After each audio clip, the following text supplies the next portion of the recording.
बेटा विक्रम, अरे विक्रम के मार देलेस तोरा के बेटा, के मार देलेस? अरे देख विक्रम कोनो मार देलेस रे।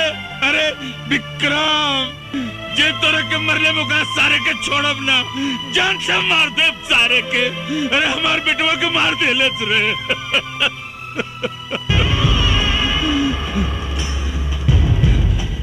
एसपी पवन सिंह, हम तोरा के जान से मार दे सारे, हम तोरा के ना छोड़ा।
सिंह के पता चलल कि वो कहाँ बाड़े? मैडम, हम साहब के बहुत ढूंढनी, पूरे इलाका के चप्पा चप्पा ढूंढनी, बाकी कुछ पता ना चल कि साहब कहाँ बाड़े। उनके परिवार से केहू आई रहले का? उनके माई बाबू आयल रहे, अपने औलाद के वो दोनों कहां कहां ना ढूंढ ले, लेकिन कहीं पहले ना। तड़प तड़प कर रोते हैं दोनों जने बेचारे। उन लोगों के दुख देख के ना मैडम पेड़ पौधा तक रो देलस। पता था यहां तक चलल है मैडम की उनके माए बाबू अपने औलाद के गम में रो रो के दुनिया छोड़ डालन।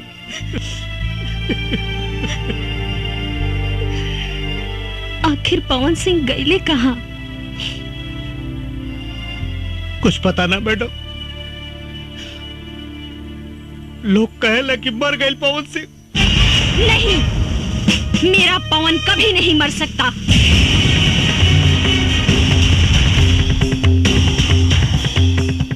उसका विचार, उसका लक्ष्य आज भी जिंदा है। मैं पूरा करूंगी उसे। अपने पवन के सपनों को मैं पूरा करूंगी। मैडम, हम कुछ समझ नहीं ना।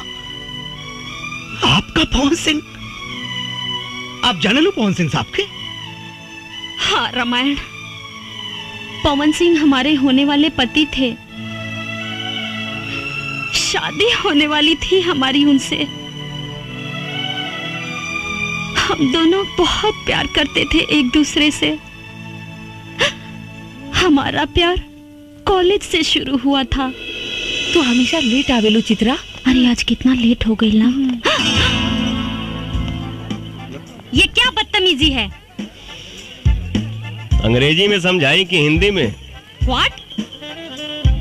रैगिंग, रैगिंग हो रहा बा। तो हमरा के करा ना रैगिंग। Half ticket. हम हाफ टिकट नहीं की, तोरा नहीं क्या मालूम? कॉलेज में जितना लड़की भी है ना, वो सब हमार गर्लफ्रेंड भी है। अच्छा, हाँ। ये वो लेकर इतना तक आने का करता।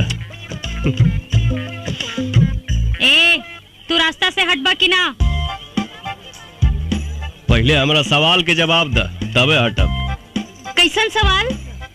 आई लव यू के हिंदी में का कहल जाला? हाँ बोला बोला बोला बोला बोला क्या निकू? बोला बोला ना, जल्दी बोला। Shut up. गलत जवाब। आई लव यू के मतलब बोला मैं तुमसे प्यार करती हूँ। तोहसे?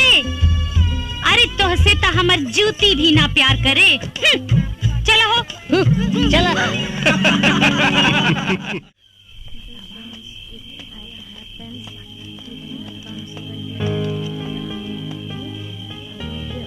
का सोचा तारू चित्रा?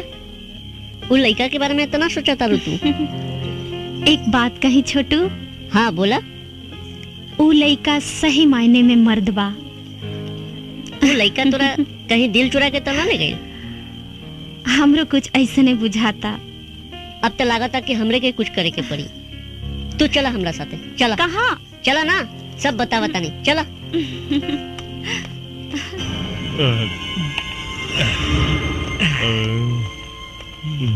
कहाँ ले जाता रहा छोटू? चला ना, बतावता नहीं। इतना रात के, इतना सज धज के, ई हाफ टिकट के साथे कहवा घूमे जाता हो? छोड़ा रास्ता जाए दो। और ना जाए देव तो। तो ठीक ना होई। ये अपना कॉलेज के लड़की बिया, एकरा साथे छेड़खानी ठीक नहीं के। ए मैडम, अरे हम बानी नू, घबराइया मत।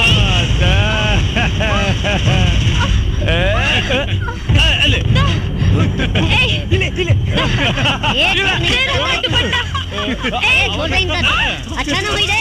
दुपट्टा दे रे।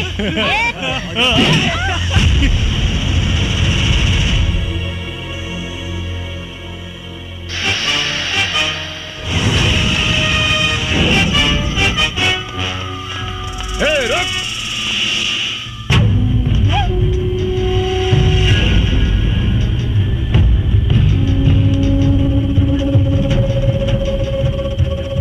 कॉलेज में पढ़ाई करे आइल बड़ा लोग, पढ़ाई करा जा, लड़की बाजी ना।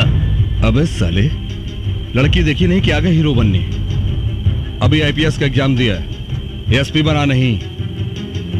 पहले हम तो भोग लगा लें, तेरा भी नंबर आएगा। हाँ? चल लाइन में आ जा।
अरे भैया हमको क्षमा कर दो, माफ कर दो।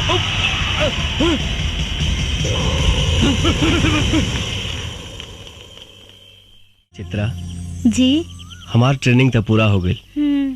अब तू अपन पढ़ाई पूरा करके वकील बन जा।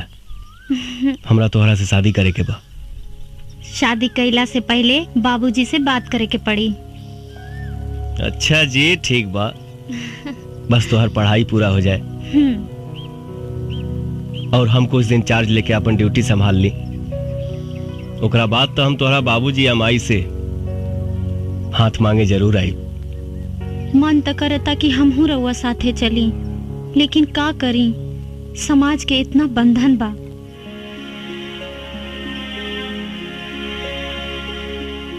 तन मन से हम तोहके अपन पत्नी मान चुकल बानी। सामाजिक बंधन के तो अंजाम दे वहीं के पड़ी। ड्यूटी पर अपन ध्यान दिहा और अपन खाइल पियल पर ध्यान रखिहा और रोज सुबह शाम हमरा के एगो फोन जरूर कर लिहा।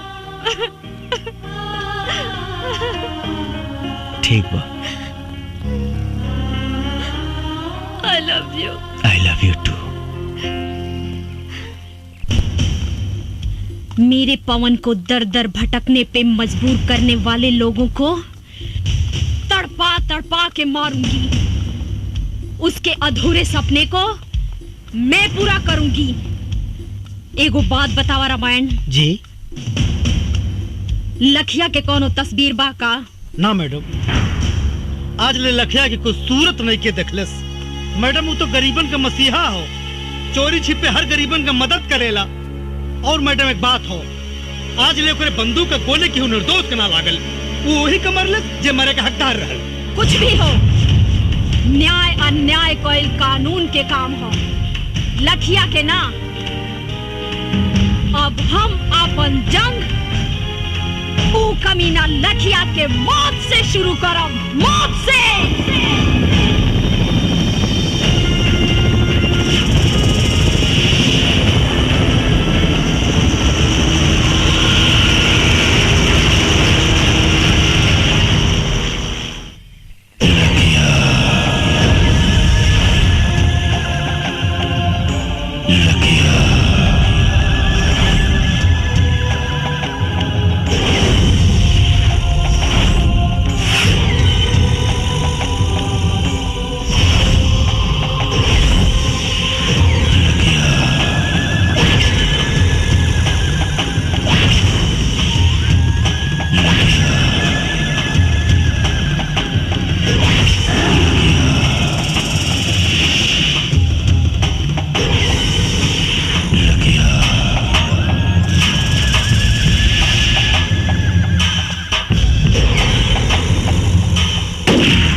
चित्रा, ये कौन चित्रा है रे? एक चित्रा वो थी जो मेरी जान थी, और ये दूसरी चित्रा कौन है जो मेरी जान की दुश्मन बनी हुई है?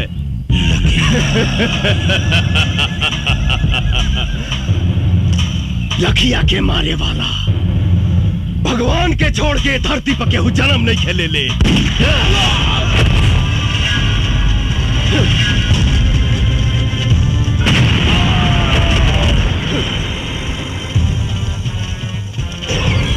पुलिस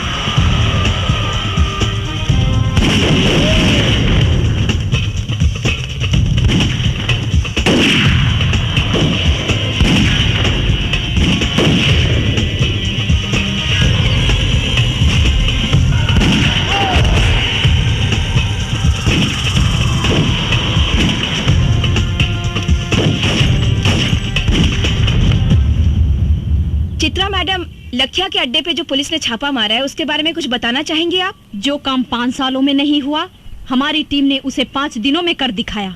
लखिया का अड्डा खत्म हो चुका है, वो बहुत ही कमजोर पड़ चुका है। बहुत जल्द ही वो पकड़ा भी जाएगा। हमने दूसरा अटैक उस पे करने का ऐलान भी कर दिया है। या तो वो प्रदेश छोड़ देगा, नहीं तो वो मारा जाएगा।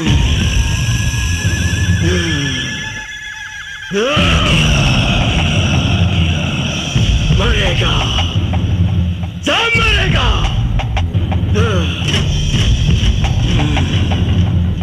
भोला यादव मरेगा, चित्रा मरेगी, DIG मरेगा।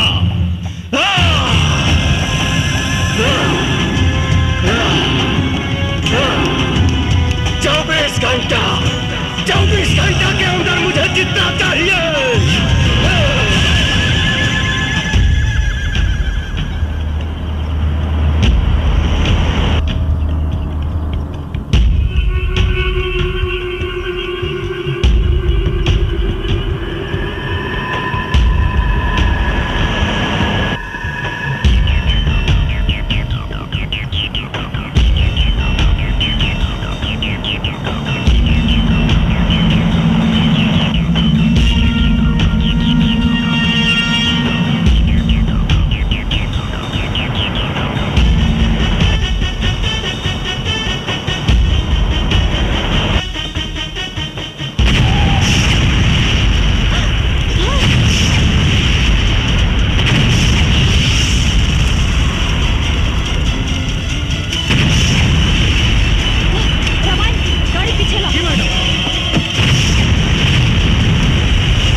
चारों तरफ माइंस बिछल बा।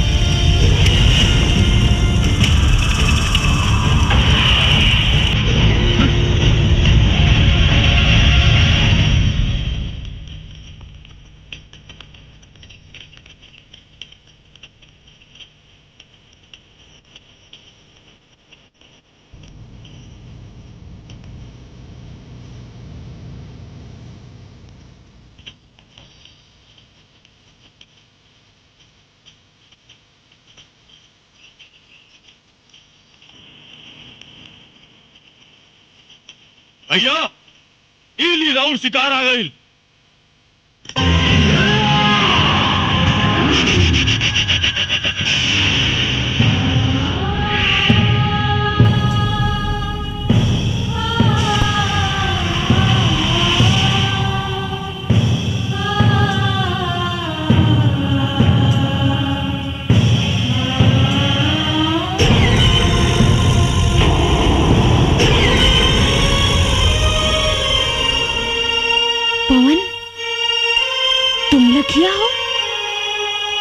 हाँ चित्रा, लेकिन तुमने वर्दी कब पहन ली? हमरा ना मालूम रहे कि तोहरा से मुलाकात हुई, वो ऐसन मोड़ पे। का करी चित्रा, IPS पवन सिंह।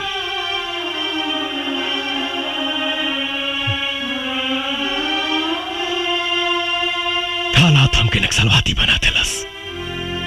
हमरा भी तोहर अधूरा सपना पूरा करेला वर्दी पहने पे मजबूर होके के पड़ल पवन।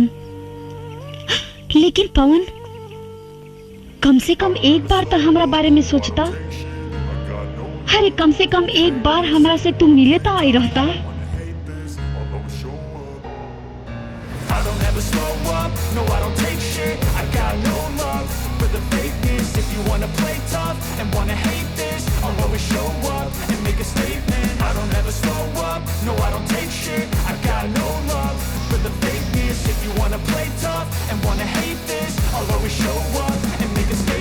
Everything I do so instinctive and so passionate. Every word I move so descriptive like an adjective. I got a vendetta against people who patented being negative when you should be getting after it.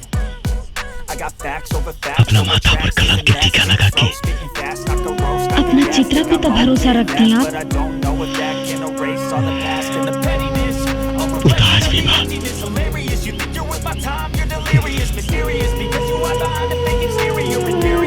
लेकिन सोचा, जब कौना लड़का के माई बाप अपना लड़का की याद में रो रो के मर गई और वो अभागा अपना माई बाबूजी के चिता में आग तक ना लगा पौलस। हम तोहरा के काम होते गई थी, मर गई एसपी पवन सिंह। नया जन्म भइल बा हमार।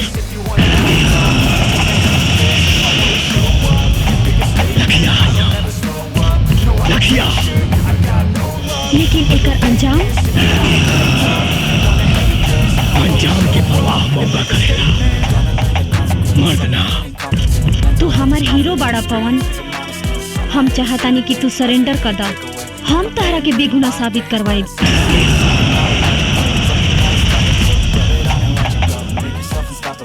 कुछ न करवाई कानून सजा दिलाई तहार दुश्मन भोला यादव के।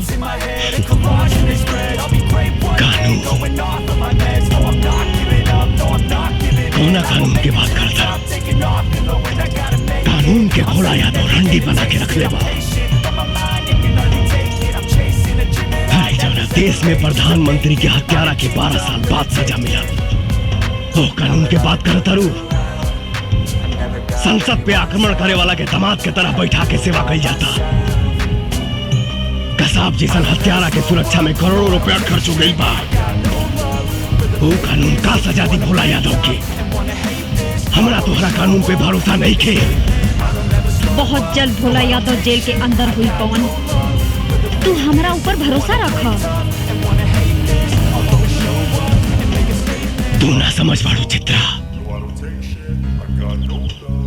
हिंदुस्तान के जेल अपराधियन खातिर कोनो 5 स्टार होटल से कम नहीं खे।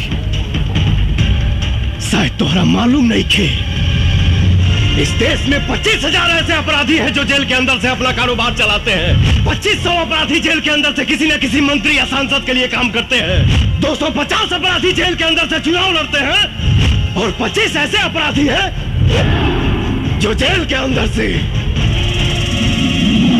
सरकार चलाते हैं। लेकिन पवन, जिस राह पे तुम चल रहे हो उससे भी तो तुम्हारी बेगुनाही साबित नहीं होगी। इसकी चिंता कहाँ थी पहले? अब तुम मिल गए बड़ू तो सोचा, अगर तू चाहता रू कि हम अपने आप के सरेंडर कर दी तो हमके 48 घंटा के समय था। हम वादा करते नहीं कि अपने आप के कानून के हवाले कर दे, लेकिन भोला यादव के खत्म करके।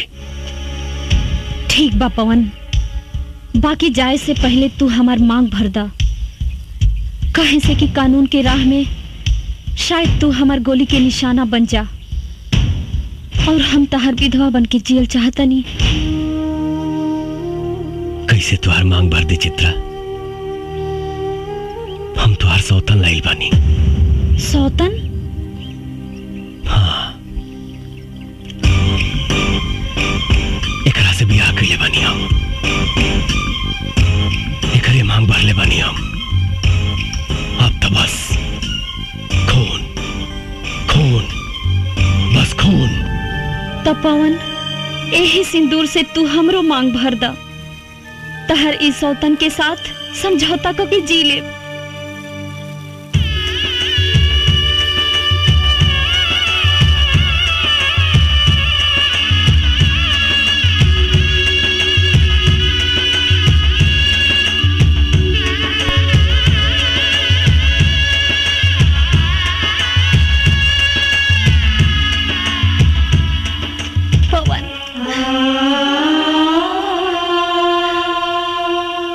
एसपी चित्रा, आप जहाँ कहीं भी हो हमें सिग्नल दें। पुलिस चारों तरफ से जंगल को घेर चुकी है।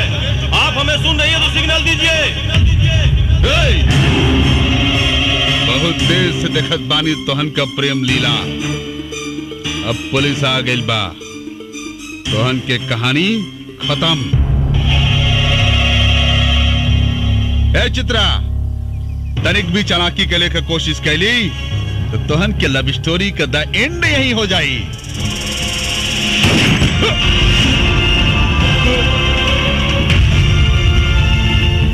रामायण साला दोगला, पुलिस वाले पे गोली चलाता है।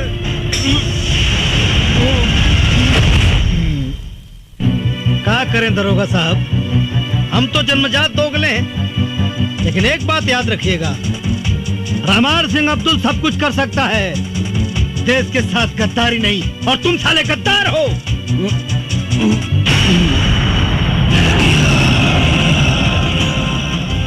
राजपूत के वादा बा 48 घंटा में मिला।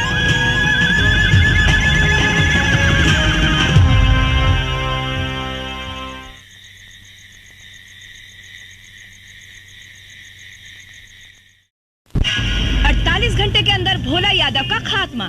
एसपी चित्रा का दावा कि 48 घंटे के अंदर लखिया को जिंदा गिरफ्तार करेंगी, लेकिन लोगों का कहना है कि लखिया ने आज तक किसी बेगुनाह को नहीं मारा। किस वजह से लखिया भोला यादव के पीछे पड़ा है, ये लोगों के बीच एक बहुत बड़ा सवाल बना हुआ है। आज तक लखिया ने जो फरमान जारी किए हैं वो उसे पूरे किए हैं। अब ये देखना है कि इस बार लखिया अपने मकसद में कामयाब होता है या नहीं। कोई कुछ भी साफ साफ बता नहीं पा रहा है, लेकिन सबको इंतजार है पूरे 48 घंटे पूरे होने का। अब देखना है एसपी चित्रा लखिया को पकड़ने के लिए क्या क्या प्लानिंग्स करती है। क्या एसपी चित्रा से किसे पकड़ पाएगी या नहीं? क्या लखिया अपने मकसद में कामयाब होगी? टीवी पर अखबारों में आपको अपना फोटो देखकर बहुत अच्छा लग रहा होगा ना। क्या जरूरत थी लखिया को उंगली करने की? अरे कोनो काम करे से पहले ओकर रणनीति बनावे के पड़ेला। रणनीति बना बना के 5 साल बीत गई। लखिया के एगो तस्वीर भी निकाल पाऊनी रहुआ लोग। अरे हम तो कम से कम इतना तो कह दिहनी कि वो आत्मसमर्पण करे के ऐलान कर दिहलस। लेकिन भोला यादव के जान से मारे के धमकी भी देले बा। जी मंत्री जी, जल्दी हमारे बंगले पास जाओ। जी सर, मैं अभी आता हूँ। मंत्री जी का फोन था, मैं बाद में तुमसे मिलता हूँ।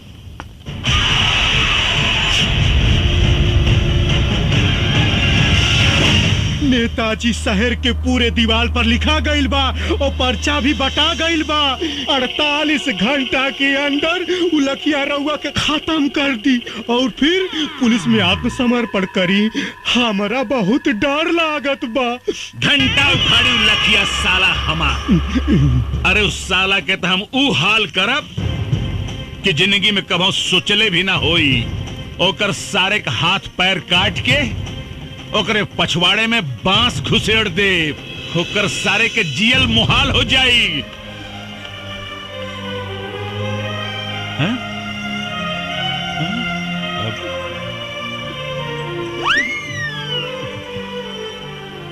अरे का कह रहल बाड़ू? रउआ के जान के बड़ा खतरा बा। भगवान रउआ के रक्षा करी। हम ओकरा खातिर भगवान से मन्नत मांग ले बानी। चली हमरे साथे मंदिर चली। अरे पगला गेल बाड़ू का? अरे हम कोनो मुर्गी बकरा है जौन लखिया ससुर आई और हमरा के काट के चल जाई। रउआ तो हमार कोनो बात ना माने ली। अरे हम पहले अपन बेटवा खो चुके, अब अपन मांग के सिंदूर ना खो सकेली। हे भगवान। नेताजी, भाभी जी जब कहते बानी तो चली चल के दर्शन कर ली मंदिर में। ठीक बा, चली आई। कहाँ जा रहा बानी सर? मंदिर। रउआ के 48 घंटा सुरक्षा में रहे के होगी। काहे? रउआ पर खतरा मंडरा रहल बा। कब तक रही खतरा? 2 दिन तक, सिर्फ 2 दिन। सीएम साहब से बात हो गई बा, पूरा इलाका के सील कर दिया गई बा। कमांडो फोर्स आ रहा बा, हेलीकॉप्टर से पूरा जंगल के सर्च कर जा रहा बा। अब वो लखिया के खात्मा 100% निश्चित बा सर। अब देखा रहुआ सर, हमरे मोतिहारी जिला के राहत के सांस मिली, राहत के। तो ठीक बा, रवो हमारे साथे मंदिर चली। हाँ, सरकार खाली 48 घंटा के बाद बा, काहे जान जोखिम में डालत हई। कहीं तो फोन करके शंकर भगवान के यहीं बुला ली, यहीं दर्शन कर ली। का बकरा है तू रे? सरकार मतलब पंडित जी के घर में बुला लेता नहीं और पूजा पाठ यहीं जे कर ली। अब सर ये बिल्कुल ठीक कर रहा बा, बिल्कुल ठीक कर रहा बा। तो ठीक बा, पंडित जी को बुलाए ले, पूजा यही हो जाए। अरे बाप रे, अरे बाप रे बाप, का भइल? अरे हे रानी, ये देखा का छपल बा हो। का छपल बा? छपल बा दारू पिए से 500 आदमी बीमार, 300 का लीवर डैमेज और 200 का किडनी डैमेज। तो यही नाते तो हम कहेली कि दारू पियब छोड़ दी, बाकी आप हमार बात सुने ली कहा।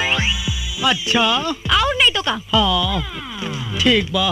बंद माई का बंद। हमार दिमाग डिस्टर्ब हो गई। आज के बाद बंद बंद बंद बंद। हाँ? एकदम बंद बंद बंद। हम आवतनी। अरे ये हमार रसगुल्ला, ये भोरे भोरे सच के का आवाज आता हो। हम मंदिर जाता नहीं। अच्छा कितना दिन से मंदिर मस्जिद में जाके देवी देवता से मन्नत मांगत रहनी कि रउआ जौन दिन शराब पियब छोड़ दे, वो दिन हमार जिंदगी के सबसे खुशी के दिन हुई। अच्छा हाँ, और आज भगवान हमार सुन लेहलन। हम जाता नहीं। चल अंदर। अरे नास पीटी, एक बात बताओ, तो के कहलस कि हम शराब पियब बंद कर देनी? हे भगवान, अब हे रउआ तो कहने की का कहनी हो? आज से बंद, आज से बंद। ये जानो, इधर आओ। हम ना कहनी है कि शराब पियब बंद, हम कहनी है इस साला कमीना अखबार घर में आई बंद। चल घर के अंदर। झलक दिखाए के मंदिरा जात है, शराब पियब बंद।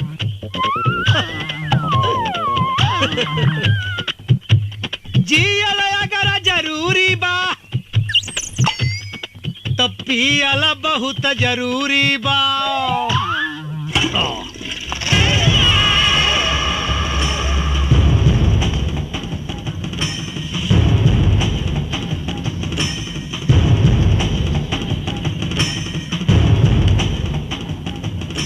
चित्रा सिंह जी, तोहरी नादानी की वजह से आज हमने की दिन देखे के पड़ रहल बा। अरे हमरा के तो पूरा विश्वास बा कि तोहार और लखिया के कोनो जरूर साठ गांठ बा। ई तो वक्ते बताई नेताजी कि केकरा से साठ गांठ बा। लखिया कोनो चीन और अमेरिका से हथियार ना मंगावेला। ये तो आप लोगों का शासन प्रशासन ही इतना कमजोर है कि आप लोगों के हथियार से आप लोगों से ही लड़ रहा है। चित्रा, चिल्लाई मत, खाली जवाब दी। अगर लखिया पुलिस से टक्कर ले रहल बा तो ओकरा पास हथियार आवेला कहां से? तुम्हारे कहने का मतलब है कि प्रशासन उसे हथियार सप्लाई करता है? जी हाँ, शासन प्रशासन के कुछ गद्दार लोग, जिनका पर्दाफाश बहुत जल्द होगा।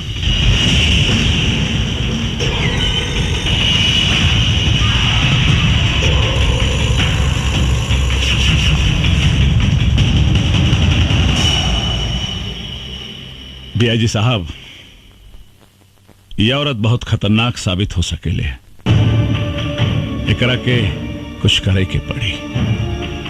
सर आप चिंता मत करी, एक करता हम वो हाल करब कि केहो के जिंदगी भर मुंह दिखाए लायक न रह जाई।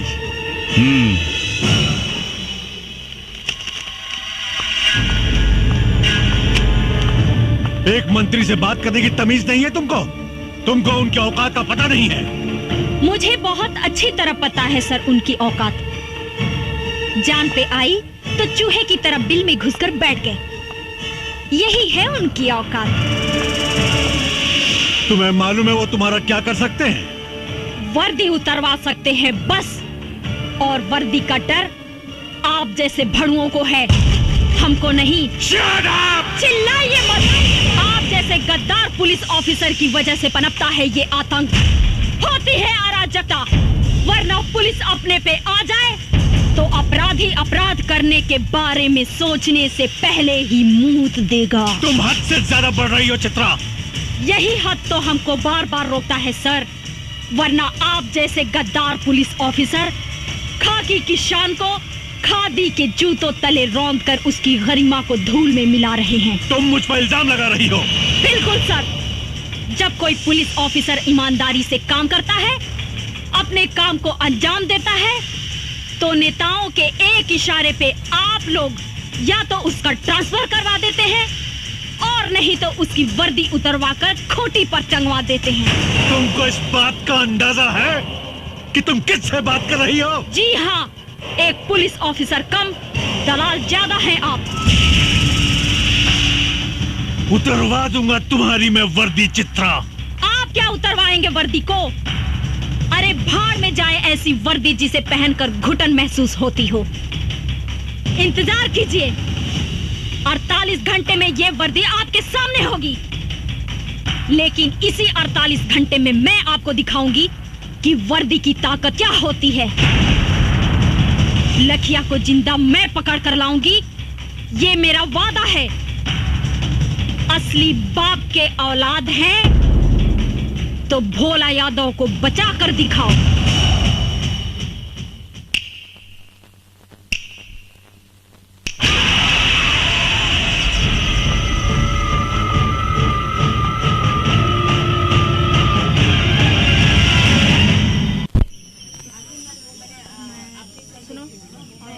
अच्छा, कैमरे की लेंस सही से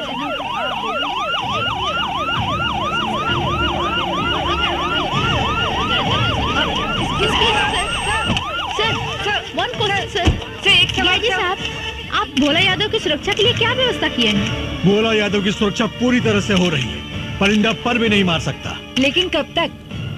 बहुत जल्द हम लखिया को जड़ से खत्म कर देंगे।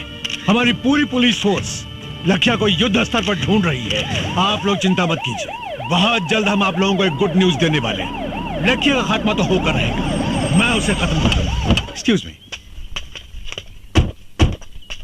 सर। एसपी चित्रा सिंह जी, कहाँ बा लखिया? लखिया तो जंगल में छिपल बा, फिर तू यहाँ का कर रहल बाड़ू है?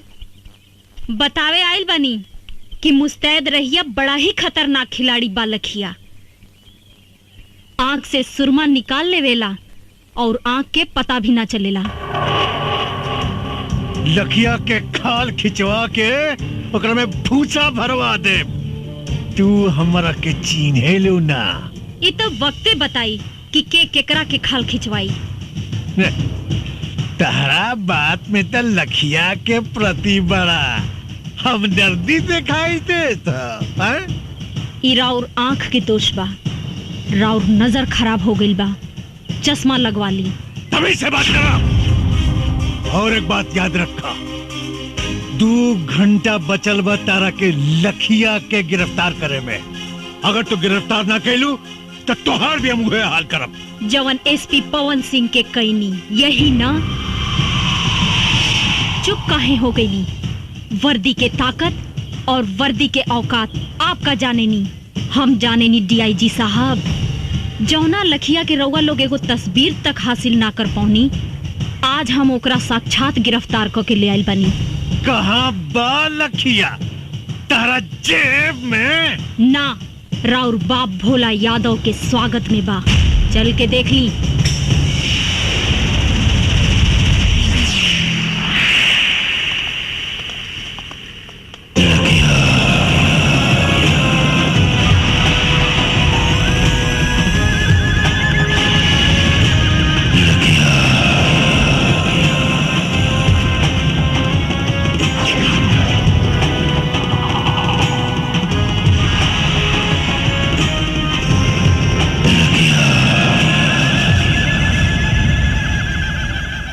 आइए सर, आइए, स्वागत है आपका। का भइल सर? हमके जिंदा देख के करंट लाग गइल का? ढेर मत सोची, हम ही हैं पवन सिंह उर्फ लखिया। पवन सिंह को लखिया बनाने में सबसे बड़ा योगदान आप ही का है। अच्छा अच्छा, तत्ते ही हमें लखिया के आड़ में आतंक फैलावे वाला देशद्रोही पवन सिंह। देशद्रोही तो ते हवे जवानी वर्दी पहिर के देश के साथ गद्दारी कर रहा बड़े। पूछ अपना आत्मा से, पूछ अपना जमीर से, पूछ कि देशद्रोही ते हवे कि हम।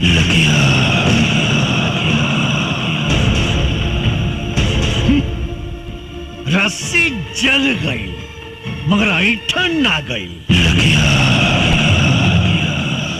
अगर तोरा भोला यादव के भड़ुआ गिरी ही करे के रहे तई वर्दी उतार के करते। पवन सिंह चिल्लाओ मत,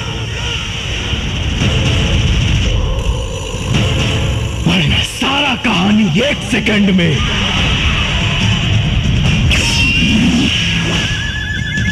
खत्म कर दे।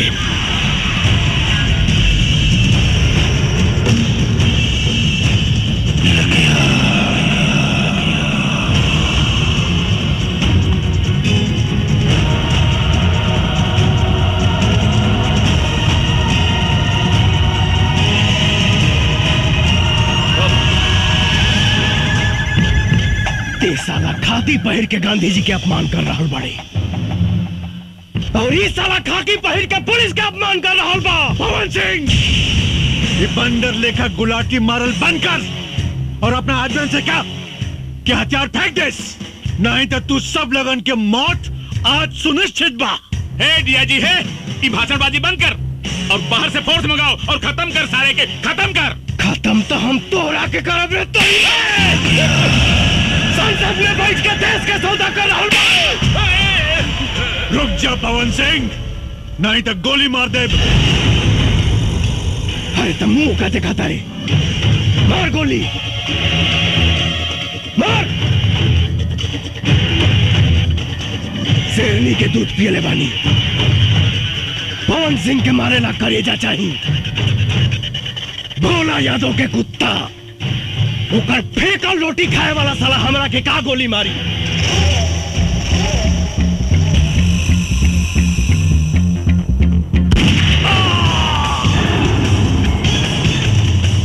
पवन सिंह, ये तुम ठीक नहीं कर रहे हो।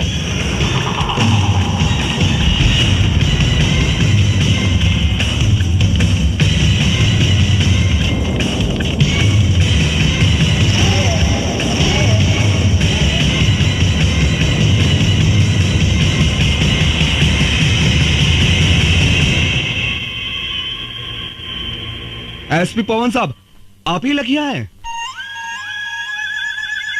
हाँ, हम ही हैं लखिया। पर हमरा पर गोली चलावे से पहले अपना आत्मा से पूछ ली सभे कि जकरा पर वो असम्बली गोली चलावे जा रहल बानी ओका सचमुच के एक मुजरिम लखिया हो या वर्दी के इज्जत रखे वाला एसपी पवन सिंह। अगर मेरी बर्बादियों में ही तुम सबकी खुशी, तो एक ठोकर मार मुझे बर्बाद कर जा।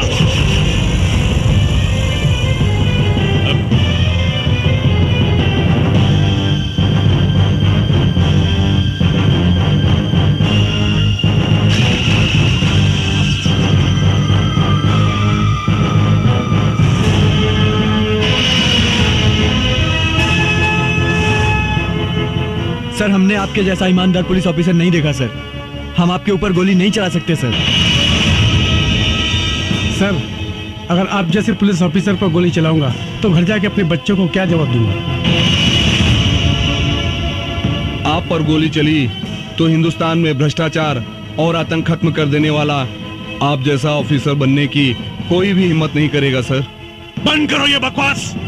It's my order, shoot him. Sorry sir, हमें लखिया को मारने का आदेश मिला है, एसपी पवन सिंह को नहीं।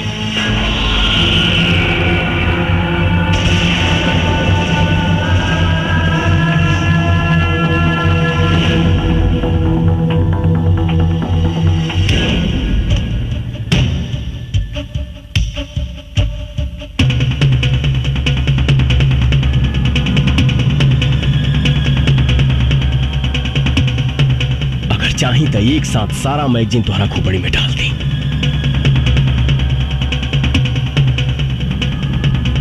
लेकिन सर, आपकी मौत समस्या का समाधान नहीं। समस्या है भ्रष्टाचार, आतंक,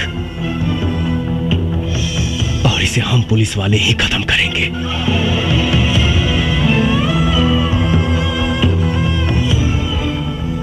सर, पुलिस की इज्जत को मत मिटाइए, वरना लोगों का पुलिस पर जो बचा खुचा विश्वास है वो भी खत्म हो जाएगा।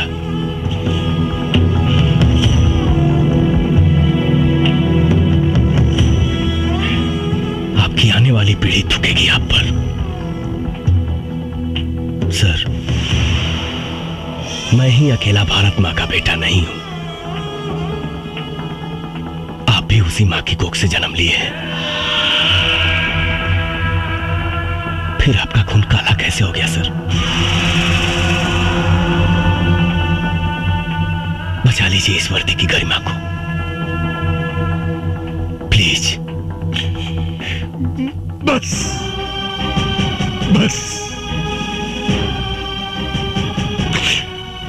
मुझे अब और शर्मिंदा मत करो। इस हरामजादे नेता के हराम की कमाई खा खा कर मेरी आंखों पर पट्टी पड़ गया था।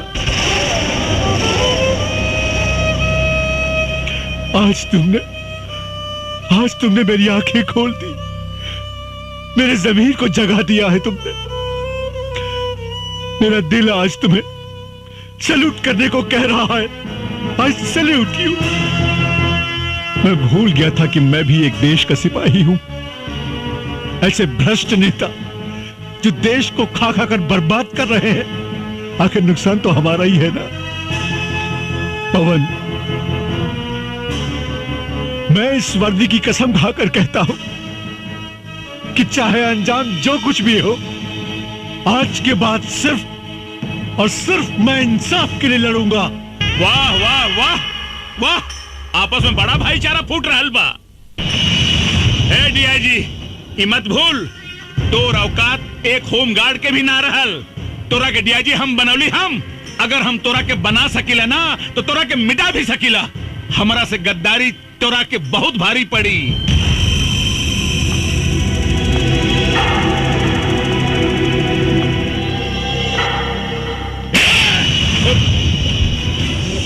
अंजाम की परवाह मऊगा करेले, मर्द ना। ए डीआईजी, ए साला, अरे तू अपने आप के मर्द कब से हो गए ले रे? जब से तोहरे जैसन मऊगा के साथ छूटल, अब मर्द के साथ मिलल।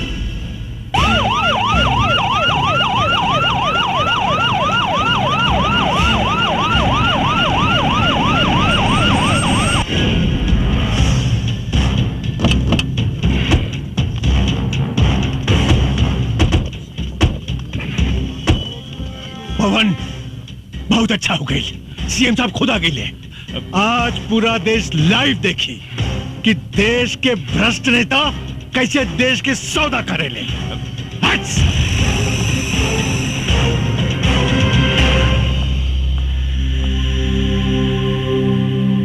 ये क्या हो रहा है डीआईजी? भोला यादव सुरक्षित तो हैं? जी सर, भोला यादव बिल्कुल सुरक्षित है, लेकिन लखिया ने उन्हें अपने कब्जे में ले लिया है। और एक बात सर, जिसे सुनकर आप सब लोगों को आश्चर्य होगा, लखिया और कोई नहीं, एसपी पवन सिंह ही है। क्या बकवास कर रहे हो?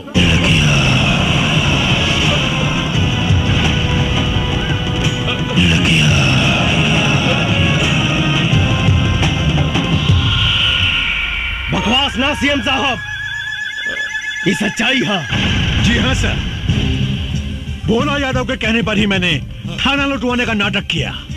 पवन सिंह की गाड़ी में मैंने ही पैसे रखवाए। पवन सिंह निर्दोष है सर, बल्कि सच्चाई तो यह है कि इन सारे गुनाहों की जड़ ये भोला यादव है। सारे घर कहानी तो हम कब के खत्म कर दिले रहती, लेकिन हम के वो दिन के इंतजार रहे कि अगर सच्चाई पूरा देश देखे। पर नक्सल बनकर तुमने जो अपराध किया है उसका क्या? नक्सलवाद समाज की पैदावार नहीं है सर, राजनीति की पैदावार है। और ये भोला यादव इस प्रदेश का सबसे बड़ा हथियार माफिया है। मेरे पास हथियार आया कहां से? 5 साल तक लड़ाई लड़ता रहा, सिर्फ यहां के नेताओं से हथियार खरीद कर। झूठ बोल रहा है सीएम साहब, ये हमको फंसाना चाहता है। अरे भगोड़ा है, जेल तोड़ के भागा हुआ है।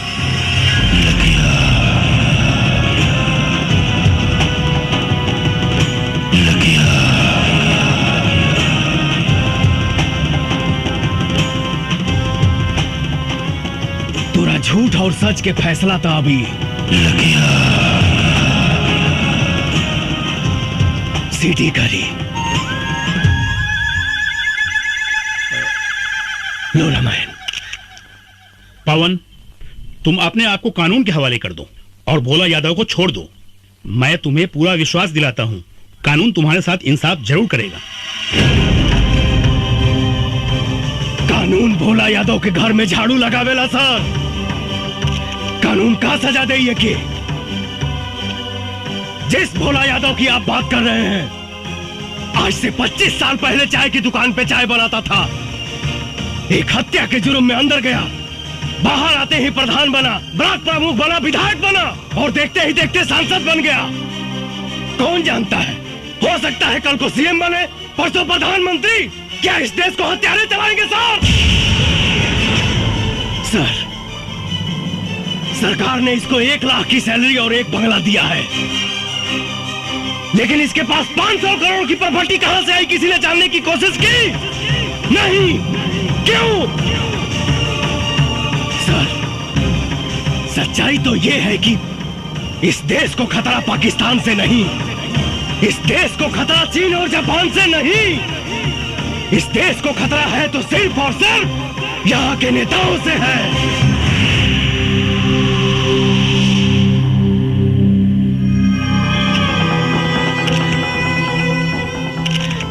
सर, मैं निर्दोष हूं,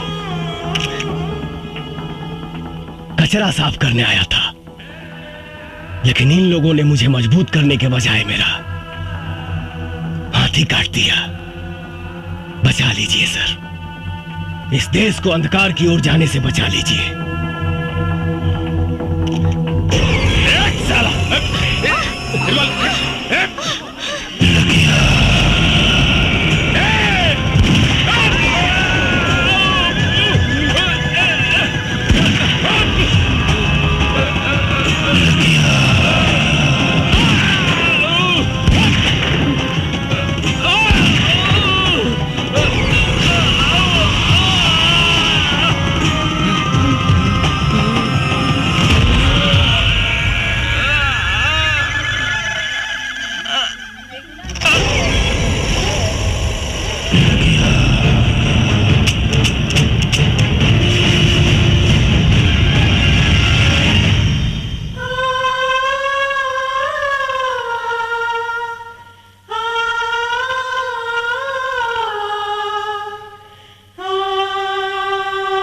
एसपी पवन सिंह ने वर्दी न पहनकर भी वर्दी वाला काम किया है। उन्होंने जो कुछ भी किया वो देश और समाज के हित में था। इसलिए अदालत एसपी पवन सिंह की वर्दी ससम्मान वापस करने का हुक्म देती है। इस देश को ऐसे सच्चे और ईमानदार पुलिस ऑफिसर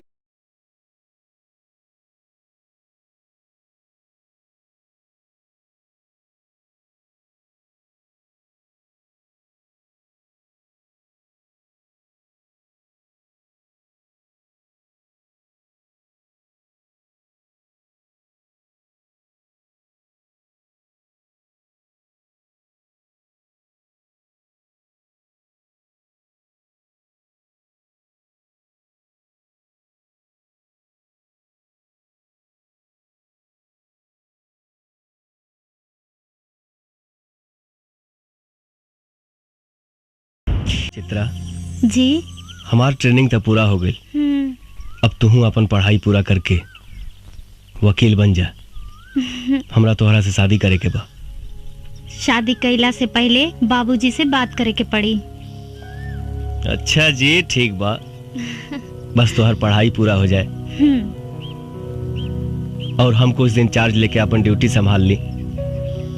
ओकरा बाद तो हम तोहरा बाबूजी या माई से हाथ मांगे जरूर आई। मन त करता कि हमहू रउआ साथे चली, लेकिन का करी, समाज के इतना बंधन बा।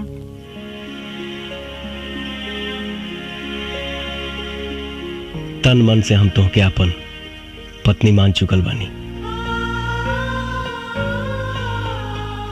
सामाजिक बंधन के ता अंजाम दे वहीं के पड़ी। ड्यूटी पर अपन ध्यान दिहा और अपन खाइल पियल पर ध्यान रखिहा, और रोज सुबह शाम हमरा के एगो फोन जरूर कर लिहा। ठीक बा। I love you. I love you too. मेरे पवन को दर दर भटकने पे मजबूर करने वाले लोगों को तड़पा तड़पा के मारूंगी। उसके अधूरे सपने को मैं पूरा करूंगी। एगो बात बतावा रामायण जी। लखिया के कोनो तस्वीर बा का? ना मैडम, आज ले लखिया की कोई सूरत नहीं के देखलस। मैडम वो तो गरीबन का मसीहा हो, चोरी छिपे हर गरीबन का मदद करेला। और मैडम एक बात हो, आज ले ओकरे बंदूक का गोले की निर्दोष के ना लागल, वो वही कमरलस जे मरे का हकदार रहल। कुछ भी हो, न्याय अन्याय कोई कानून के काम हो, लखिया के ना। अब हम अपन जंग वो कमीना लखिया के मौत से शुरू करब, मौत से।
चित्रा, ये कौन चित्रा है रे? एक चित्रा वो थी जो मेरी जान थी, और ये दूसरी चित्रा कौन है जो मेरी जान की दुश्मन बनी हुई है?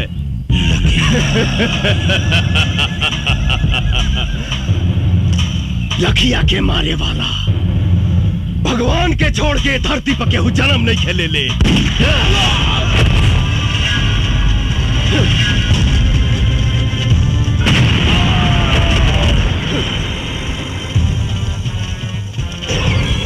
पुलिस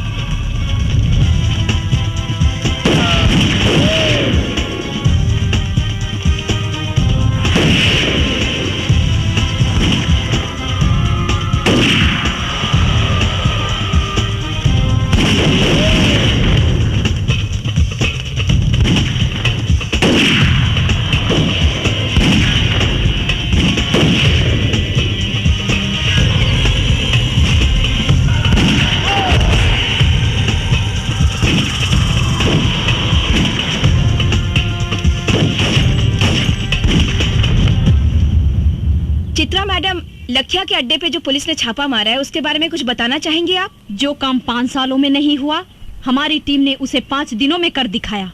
लखिया का अड्डा खत्म हो चुका है, वो बहुत ही कमजोर पड़ चुका है। बहुत जल्द ही वो पकड़ा भी जाएगा। हमने दूसरा अटैक उस पे करने का ऐलान भी कर दिया है। या तो वो प्रदेश छोड़ देगा, नहीं तो वो मारा जाएगा।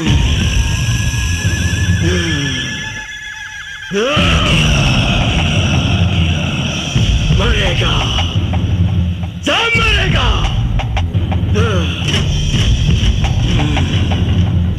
भोला यादव मरेगा, चित्रा मरेगी, DIG मरेगा।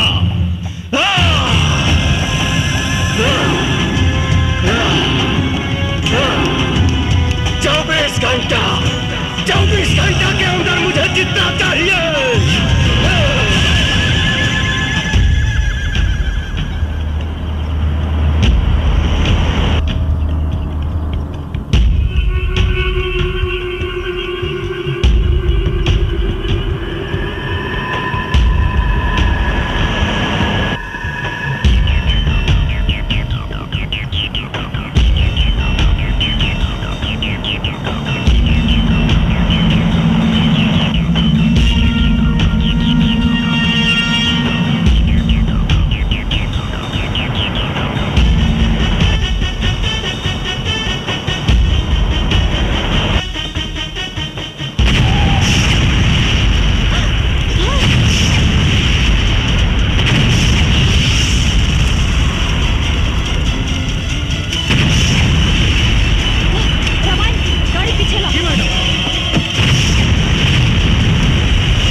चारों तरफ माइंस बिछल बा।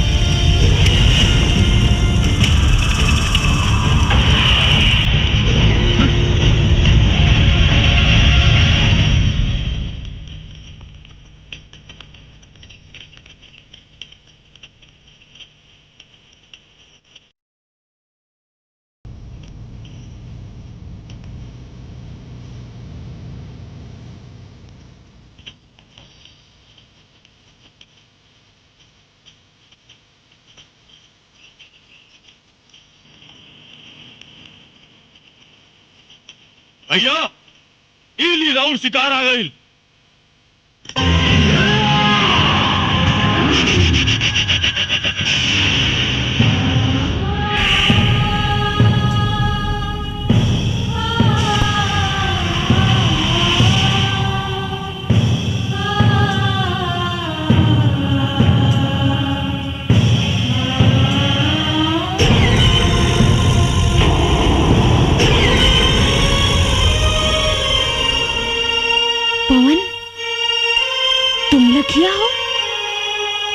हाँ चित्रा, लेकिन तुमने वर्दी कब पहन ली? हमरा ना मालूम रहे कि तोहरा से मुलाकात हुई ओहो ऐसन मोड़ पे। का करी चित्रा, IPS पवन सिंह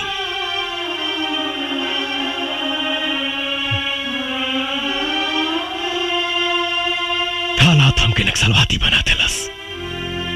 हमरा भी तो हर अधूरा सपना पूरा करेला वर्दी पहने पे मजबूर होके के पड़ल पवन।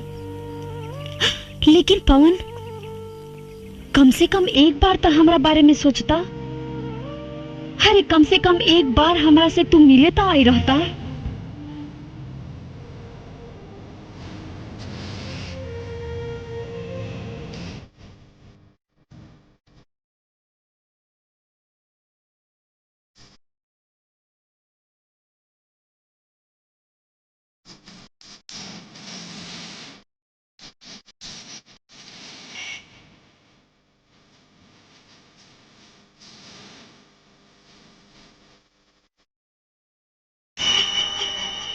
सेहती चित्र अपना माथा पर कलंक के टीका लगा के अपना चित्रा पे तो भरोसा रखती हैं आप। उताज भी बा,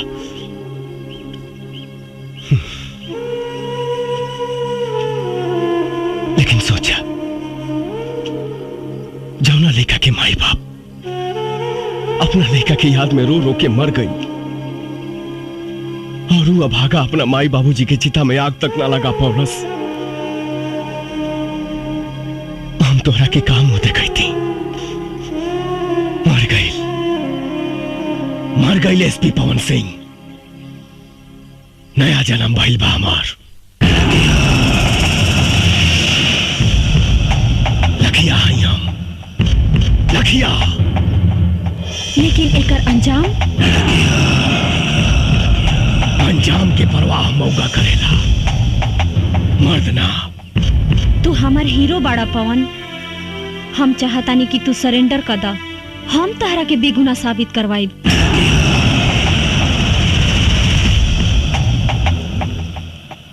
कुछ ना करवाई वो तुम। कानून सजा दिलाई तहार दुश्मन भोला यादव के। कानून? कौना कानून के बात करता रू? कानून के भोला यादव रंडी बना के रख ले बा। अरे जौना देश में प्रधानमंत्री के हत्यारा के 12 साल बाद सजा मिलल, वो कानून के बात करता रू? संसद पे आक्रमण करे वाला के दामाद के तरह बैठा के सेवा कई जाता। कसाब जैसन हत्यारा के सुरक्षा में करोड़ों रुपया खर्च हो गई बा। वो कानून का सजा दी भोला यादव के? हमरा तोहरा कानून पे भरोसा नहीं खे। बहुत जल्द भोला यादव जेल के अंदर हुई पवन, तू हमरा ऊपर भरोसा रखा। तू ना समझ बाड़ू चित्रा, हिंदुस्तान के जेल अपराधियन खातिर कोनो 5 स्टार होटल से कम नहीं खे।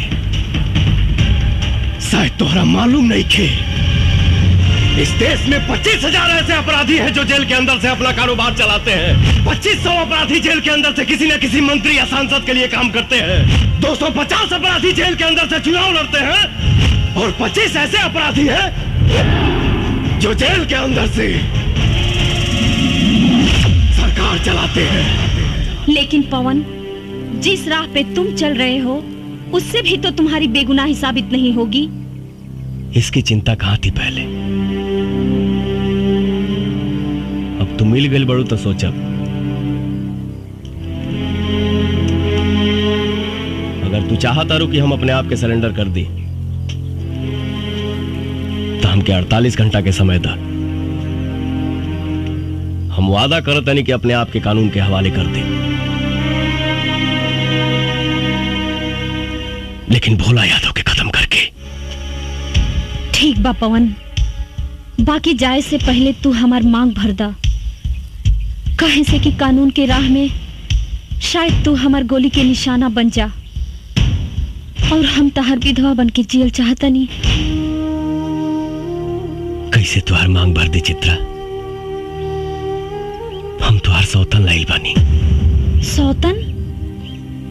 हाँ, एकरा से बियाह कइले बानी हम। एकरे मांग भरले बानी हम। अब तो बस खून, खून, बस खून। तब पवन, यही सिंदूर से तू हमरो मांग भर दा। तहर इस सौतन के साथ समझौता करके जी ले।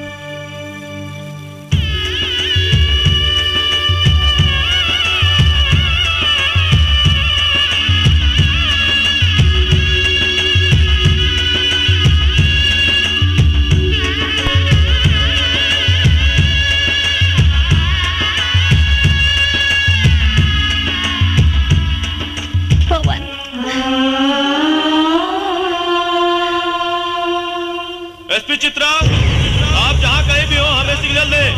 पुलिस चारों तरफ से जंगल को घेर चुकी है। आप हमें सुन रही है तो सिग्नल दीजिए।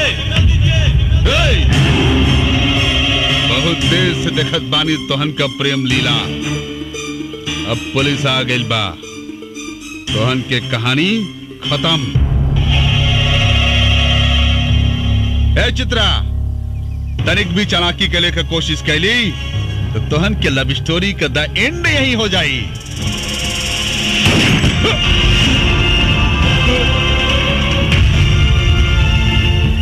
रामायण साला दोगला पुलिस वाले को गोली चलाता है।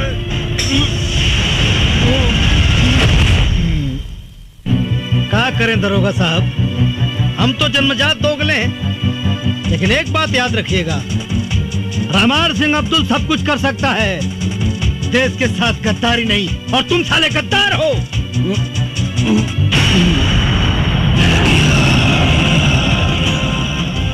राजपूत के वादा बा 48 घंटा में मिला।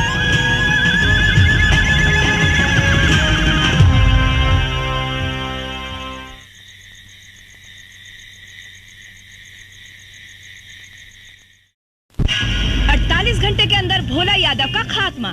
एसपी चित्रा का दावा कि 48 घंटे के अंदर लखिया को जिंदा गिरफ्तार करेंगी, लेकिन लोगों का कहना है कि लखिया ने आज तक किसी बेगुनाह को नहीं मारा।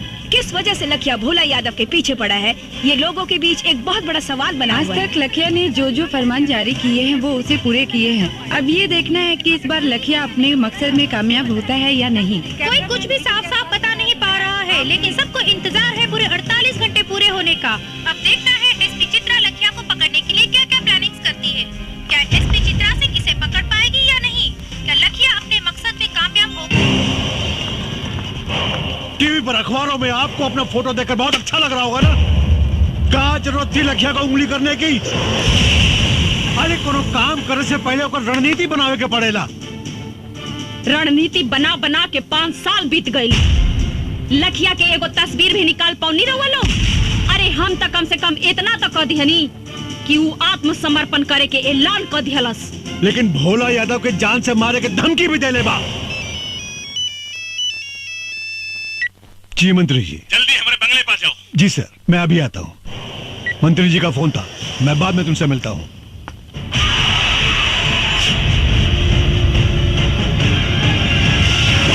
नेताजी शहर के पूरे दीवार पर लिखा गईल बा और पर्चा भी बटा गईल बा। 48 घंटा के अंदर लखिया रउआ के खत्म कर दी और फिर पुलिस में आत्मसमर्पण करी। हमारा बहुत डर लागत बा। घंटा उखाड़ी लखिया साला हमार। अरे उस साला के तो हम ऊ हाल करब कि जिंदगी में कभी सोचले भी ना होई। ओकर सारे का हाथ पैर काट के ओकरे पछवाड़े में बांस घुसेड़ दे, ओकर सारे के जियल मुहाल हो जाई। हाँ?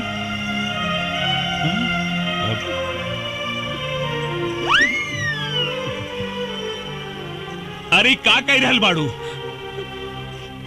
रउआ के जान के बड़ा खतरा बा। भगवान रउआ के रक्षा करी। हम ओकरा खातिर भगवान से मन्नत मांग ले बानी। चली हमरे साथे मंदिर चली। अरे पगला गेल बाड़ू का? अरे हम कोनो मुर्गी बकरा है जौन लखिया ससुर आई और हमरा के काट के चल जाई। रउआ तो हमार कोनो बात ना माने ली।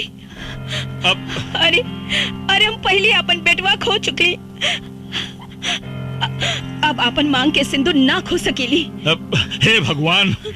नेताजी, भाभी जी जब कहते बानी तो चली चल के दर्शन कर ली मंदिर में। ठीक बा, चली आई। कहाँ जा रहा बानी सर? मंदिर। रउआ के 48 घंटा सुरक्षा में रहे के होगी। का है? रउआ पर खतरा मंडरा रहल बा। कब तक रही खतरा? 2 दिन तक, सिर्फ 2 दिन। सीएम साहब से बात हो गई बा, पूरा इलाका के सील कर दिया गई बा। कमांडो फोर्स आ रहा बा, हेलीकॉप्टर से पूरा जंगल के सर्च कर जा रहा बा। अब वो लखिया के खात्मा 100% निश्चित बा सर। अब देखा रहुआ सर, हमरे मोतिहारी जिला के राहत के सांस मिली, राहत के। तो ठीक बा, रवो हमारे साथे मंदिर चली। हाँ, सरकार खाली 48 घंटा के बाद बा, काहे जान जोखिम में डालत हई। कहीं तो फोन करके शंकर भगवान के यही बुला ली, यही दर्शन कर ली। का बकरा है तू रे? सरकार मतलब पंडित जी के घर में बुला लेता नहीं, पूजा पाठ यहीं जे कर ली। अब सर ये बिल्कुल ठीक कर रहल बा, बिल्कुल ठीक कर रहल बा। तो ठीक बा, पंडित जी को बुलाए ले, पूजा यही हो जाई। अरे बाप रे, अरे बाप रे बाप। का भइल? अरे हे रानी, हे देखा का छपल बा हो। का छपल बा? छपल बा दारू पिए से 500 आदमी बीमार, 300 का लीवर डैमेज और 200 का किडनी डैमेज। तो यही नाते तो हम कहेली कि दारू पियब छोड़ दी, बाकी आप हमारी बात सुने ली कहा। अच्छा और नहीं तो का। हाँ ठीक बा। बंद माई का बंद। हमारा दिमाग डिस्टर्ब हो गई। आज के बाद बंद बंद बंद बंद। हाँ? एकदम बंद बंद बंद। हम आवत नहीं। अरे ये हमारा रसगुल्ला, ये भोरे भोरे सच के कहा जाता रू। हम मंदिर जाता नहीं। अच्छा कितना दिन से मंदिर मस्जिद में जाके देवी देवता से मन्नत मांगत रहनी कि रउआ जौन दिन शराब पियब छोड़ दे, वो दिन हमार जिंदगी के सबसे खुशी के दिन हुई। अच्छा हाँ, और आज भगवान हमार सुन लेहलन। हम जाता नहीं। अरे नास पीटी, एक बात बताओ, तो क्या कहलस कि हम शराब पियब बंद कर देनी? हे भगवान, अभी रउआ तो कहनी की। का कहनी हो? आज से बंद, आज से बंद। ये जानो, इधर आओ। हम इना कहनी है कि शराब पियब बंद, हम कहनी है इस साला कमीना अखबार घर में आज बंद। चल घर के अंदर। झलक दिखाए कि मंदिरा जात है, शराब पियब बंद।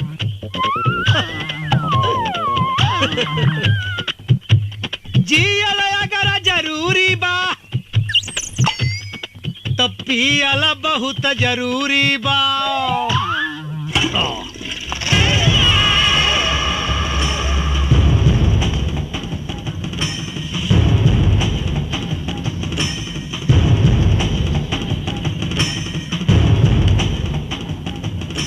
चित्रा सिंह जी, तोहरी नादानी की वजह से आज हमने की दिन देखे के पड़ रहल बा। अरे हमारा के तो पूरा विश्वास बा कि तोहार और लखिया के कोनो जरूर साठ गांठ बा। ई तो वक्ते बताई नेताजी कि केकर केकरा से साठ गांठ बा। लखिया कोनो चीन और अमेरिका से हथियार ना मंगावेला। ये तो आप लोगों का शासन प्रशासन ही इतना कमजोर है कि आप लोगों के हथियार से आप लोगों से ही लड़ रहा है। चित्रा! चिल्लाई मत, खाली जवाब दी। अगर लखिया पुलिस से टक्कर ले रहल बा तो ओकरा पास हथियार आवेला कहां से? तुम्हारे कहने का मतलब है कि प्रशासन उसे हथियार सप्लाई करता है? जी हाँ, शासन प्रशासन के कुछ गद्दार लोग जिनका पर्दाफाश बहुत जल्द होगा।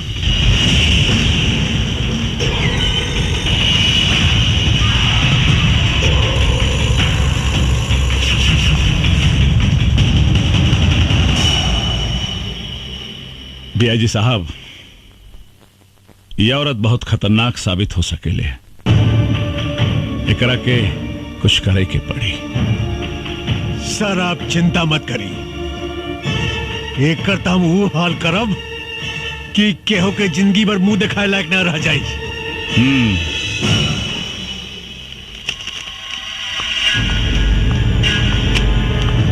एक मंत्री से बात करने की तमीज नहीं है तुमको? तुमको उनके औकात का पता नहीं है? मुझे बहुत अच्छी तरह पता है सर उनकी औकात। जान पे आई तो चूहे की तरह बिल में घुसकर बैठ गए। यही है उनकी औकात। तुम्हें मालूम है वो तुम्हारा क्या कर सकते हैं? वर्दी उतरवा सकते हैं बस, और वर्दी का डर आप जैसे भड़ुओं को है, हमको नहीं। चिल्लाइए मत। आप जैसे गद्दार पुलिस ऑफिसर की वजह से पनपता है ये आतंक, होती है अराजकता। वरना पुलिस अपने पे आ जाए तो अपराधी अपराध करने के बारे में सोचने से पहले ही मूत देगा। तुम हद से ज्यादा बढ़ रही हो चित्रा। यही हद तो हमको बार बार रोकता है सर, वरना आप जैसे गद्दार पुलिस ऑफिसर खाकी की शान को खादी के जूतों तले रौंद कर उसकी गरिमा को धूल में मिला रहे हैं। तुम मुझ पर इल्जाम लगा रही हो। बिल्कुल सर, जब कोई पुलिस ऑफिसर ईमानदारी से काम करता है, अपने काम को अंजाम देता है, तो नेताओं के एक इशारे पे आप लोग या तो उसका ट्रांसफर करवा देते हैं और नहीं तो उसकी वर्दी उतरवाकर खोटी पर टंगवा देते हैं। तुमको इस बात का अंदाजा है कि तुम किससे बात कर रही हो? जी हाँ, एक पुलिस ऑफिसर कम, दलाल ज्यादा हैं आप। उतरवा दूंगा तुम्हारी मैं वर्दी चित्रा। आप क्या उतरवाएंगे वर्दी को?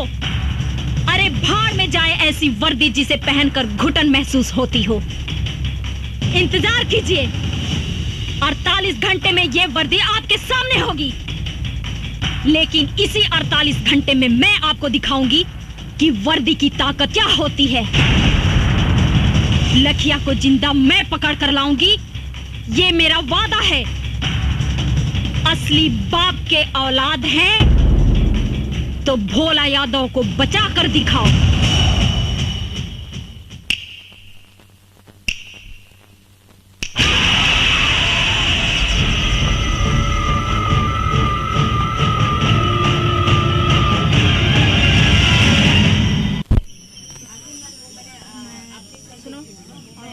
अच्छा, कैमरे की लेंस सही से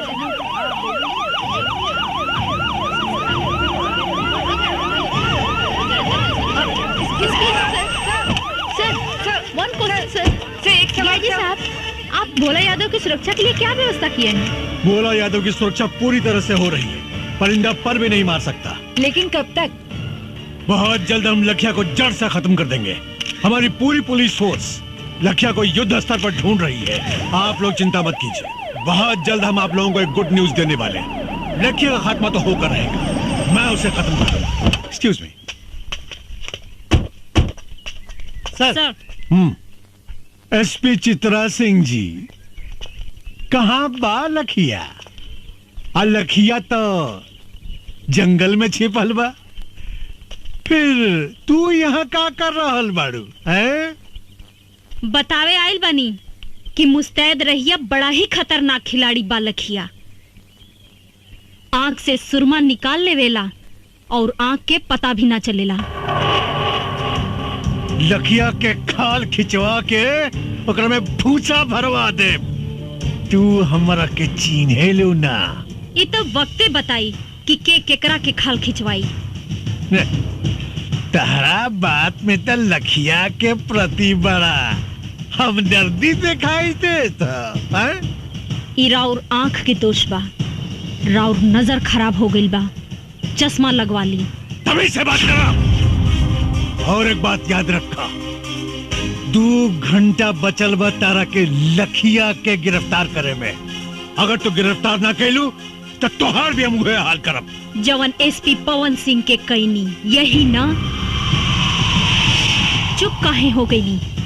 वर्दी के ताकत और वर्दी के औकात आपका जाने नी, हम जाने नी। डीआईजी साहब, जौना लखिया के रउआ लोग एगो तस्वीर तक हासिल ना कर पौनी, आज हम ओकरा साक्षात गिरफ्तार करके ले आइल बनी। कहाँ बा लखिया? तारा जेब में ना, राउर बाप भोला यादव के स्वागत में बा। चल के देख ली।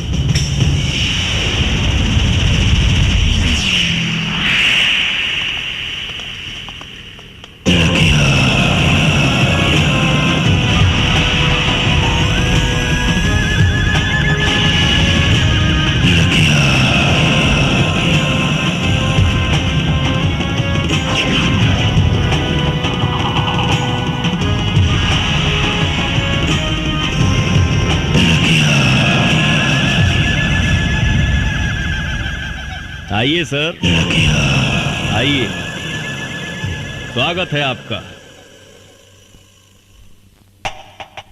का भइल सर? हमके जिंदा देख के करंट लाग गइल का? ढेर मत सोची, हम ही यही पवन सिंह उर्फ लखिया। पवन सिंह को लखिया बनाने में सबसे बड़ा योगदान आप ही का है। अच्छा अच्छा, तत्ते ही हमें लखिया के आड़ में आतंक फैलावे वाला देशद्रोही पवन सिंह। देशद्रोही तते हमें जवानी वर्दी पहिर के देश के साथ गद्दारी कर रहा बड़े। पूछ अपना आत्मा से, पूछ अपना जमीर से, पूछ कि देशद्रोही ते हवे बाकी हम।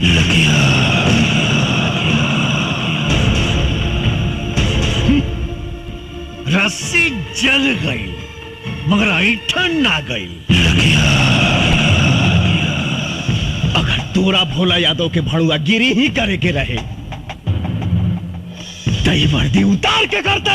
पवन सिंह चिल्लाओ मत,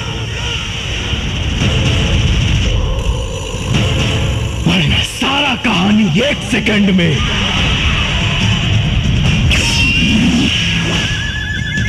खत्म कर दे।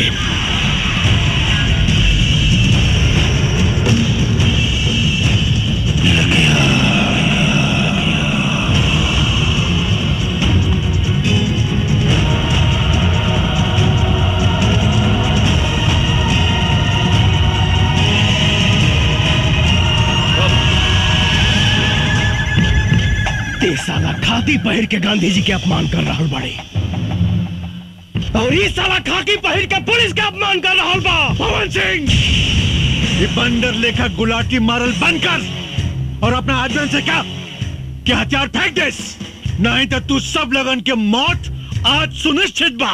हे डिया जी है, ये भाषणबाजी बंद कर और बाहर से फोर्स मंगाओ और खत्म कर सारे के, खत्म कर। खत्म तो हम तोरा के करब रे। तो संसद में बैठ के देश का सौदा कर रहा हूं। रुक जा पवन सिंह, नहीं तो गोली मार दे।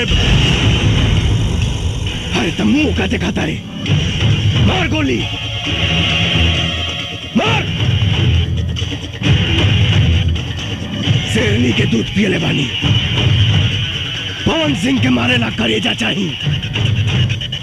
भोला यादव के कुत्ता ओकर फेंकल रोटी खाए वाला साला हमरा के का गोली मारी।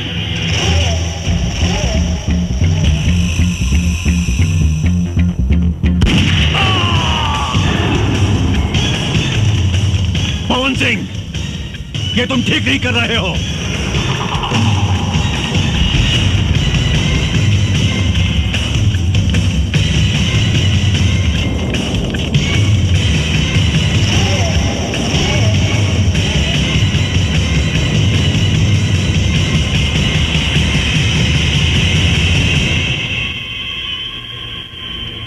एसपी पवन साहब, आप ही लखिया हैं? हाँ, हम ही हैं लखिया। पर हमरा पर गोली चलावे से पहले अपना आत्मा से पूछ ली सभे कि जकरा पर वो असम्बली गोली चलावे जा रहल बानी ओका सचमुच के एक मुजरिम लखिया हो या वर्दी के इज्जत रखे वाला एसपी पवन सिंह। अगर मेरी बर्बादियों में ही तुम सबकी खुशी, तो एक ठोकर मार मुझे बर्बाद कर जा।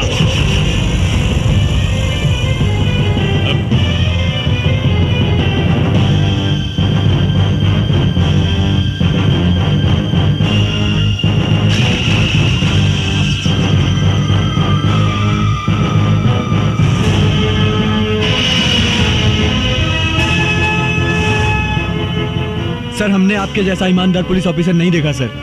हम आपके ऊपर गोली नहीं चला सकते सर। सर, अगर आप जैसे पुलिस ऑफिसर पर गोली चलाऊंगा तो घर जाके अपने बच्चों को क्या जवाब दूंगा? आप पर गोली चली तो हिंदुस्तान में भ्रष्टाचार और आतंक खत्म कर देने वाला आप जैसा ऑफिसर बनने की कोई भी हिम्मत नहीं करेगा सर। बंद करो ये बकवास। It's my order, shoot him. Sorry sir, हमें लखिया को मारने का आदेश मिला है, एसपी पवन सिंह को नहीं।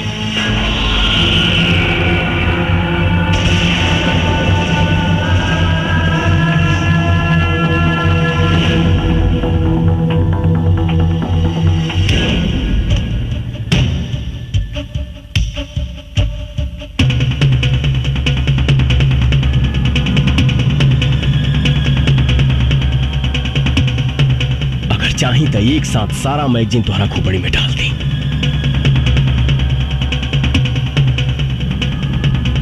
लेकिन सर, कि मौत समस्या का समाधान नहीं, समस्या है भ्रष्टाचार, आतंक, और इसे हम पुलिस वाले ही खत्म करेंगे।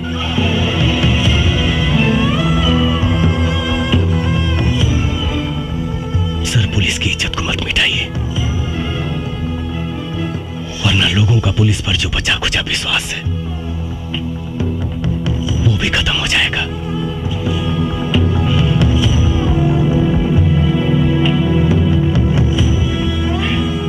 आपकी आने वाली पीढ़ी थूकेगी आप पर। सर, मैं ही अकेला भारत मां का बेटा नहीं हूं, आप भी उसी मां की कोख से जन्म लिए हैं। फिर आपका खून काला कैसे हो गया सर? बचा लीजिए इस वर्दी की गरिमा को, प्लीज। बस बस, मुझे अब और शर्मिंदा मत करो। इस हरामजादे नेता के हराम की कमाई खा खा कर मेरी आंखों पर पट्टी पड़ गया था। आज तुमने मेरी आंखें खोल दी, मेरे ज़मीर को जगा दिया है तुमने। मेरा दिल आज तुम्हें सैल्यूट करने को कह रहा है। आई सैल्यूट यू। मैं भूल गया था कि मैं भी एक देश का सिपाही हूं। ऐसे भ्रष्ट नेता जो देश को खा खा कर बर्बाद कर रहे हैं, आखिर नुकसान तो हमारा ही है ना। पवन, मैं इस वर्दी की कसम खाकर कहता हूं कि चाहे अंजाम जो कुछ भी हो, आज के बाद सिर्फ और सिर्फ मैं इंसाफ के लिए लड़ूंगा। वाह वाह वाह वाह, आपस में बड़ा भाईचारा फूट रहा बा। ए डीआईजी, मत भूल, तोर औकात एक होमगार्ड के भी ना रहल। तोरा के डीआईजी हम बनौली हम। अगर हम तोरा के बना सकीला ना तो तोरा के मिटा भी सकीला। हमारा से गद्दारी तोरा के बहुत भारी पड़ी।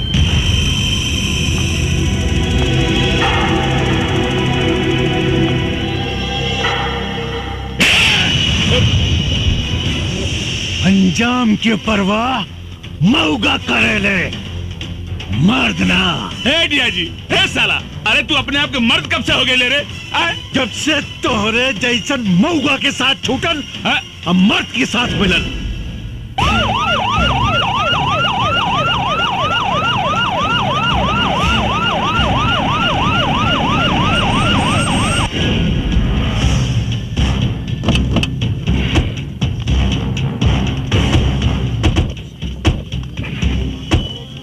पवन, बहुत अच्छा हो गई। सीएम साहब खुद आ गए। आज पूरा देश लाइव देखी कि देश के भ्रष्ट नेता कैसे देश के सौदा करेले।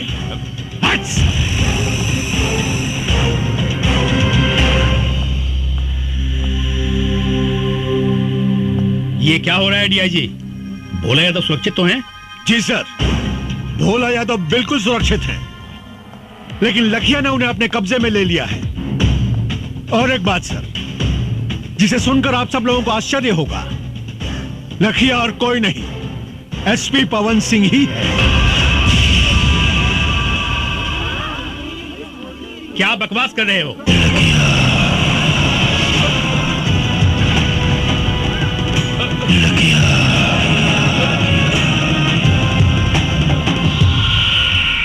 बकवास ना सीएम साहब, ये सच्चाई है। जी हाँ सर, भोला यादव के कहने पर ही मैंने थाना लुटवाने का नाटक किया। पवन सिंह की गाड़ी में मैंने ही पैसे रखवाए। पवन सिंह निर्दोष है सर, बल्कि सच्चाई तो यह है कि इन सारे गुनाहों की जड़ ये भोला यादव है। सारे कर कहानी तो हम कब के खत्म कर दिले रहती, लेकिन हम क्या वो दिन के इंतजार रहे कि अगर सच्चाई पूरा देश देखे। पर नक्सल बनकर तुमने जो अपराध किया है उसका क्या? नक्सलवाद समाज की पैदावार नहीं है सर, राजनीति की पैदावार है। और ये भोला यादव इस प्रदेश का सबसे बड़ा हथियार माफिया है। मेरे पास हथियार आया कहां से? 5 साल तक लड़ाई लड़ता रहा, सिर्फ यहाँ के नेताओं से हथियार खरीद कर।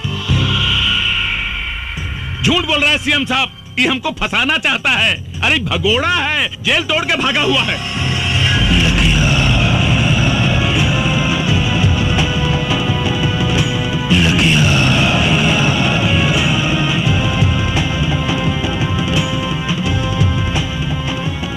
तोरा झूठ और सच के फैसला था अभी।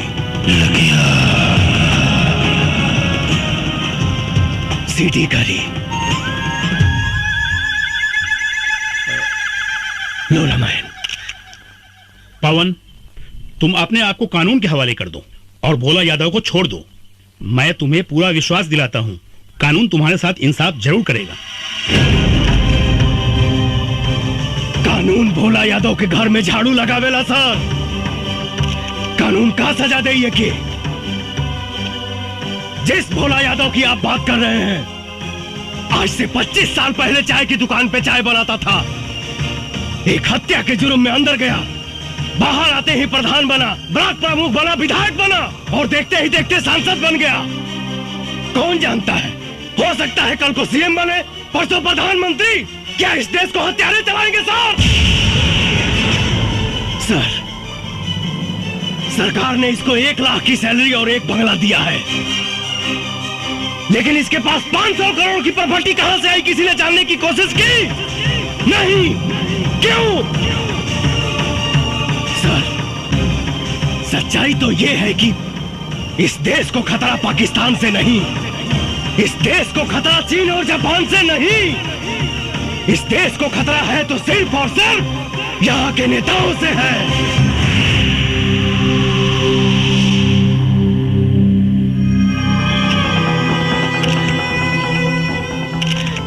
सर, मैं निर्दोष हूं,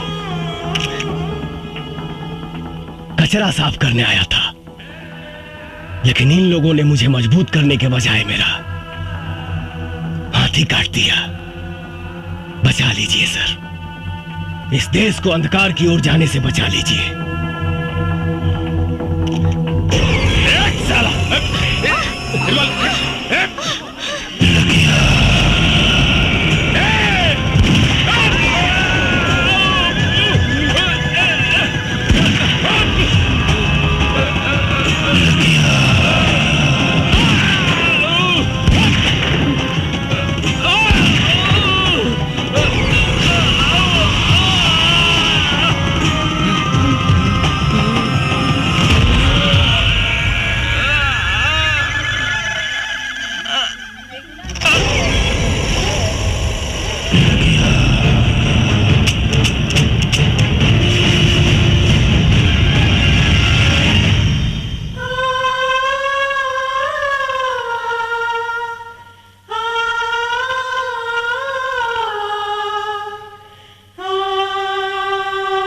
एसपी पवन सिंह ने वर्दी न पहनकर भी वर्दी वाला काम किया है।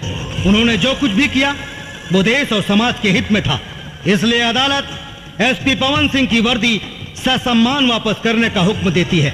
इस देश को ऐसे सच्चे और ईमानदार पुलिस ऑफिसर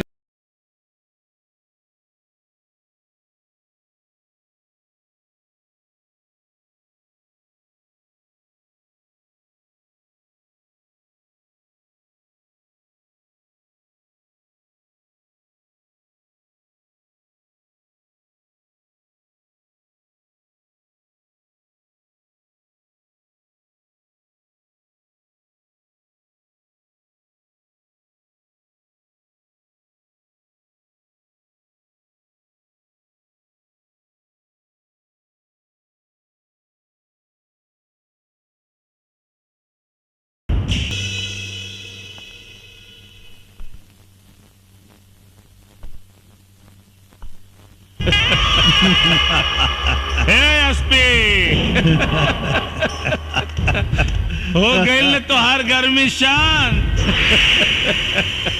कुछ भी होके के चाहत रहल, लेकिन तोरा हमारा मुन्ना पर हाथ ना उठावे के चाहत रहल। तू हमारा मुन्ना के कोर्ट में ले जाए के सपना देखत रहले? हाँ, सपना तो सच हो गई। अब कोर्ट में मुन्ना ना, तू जाइबे, तू और कटघरा में भी तू ही खड़ा रहबे।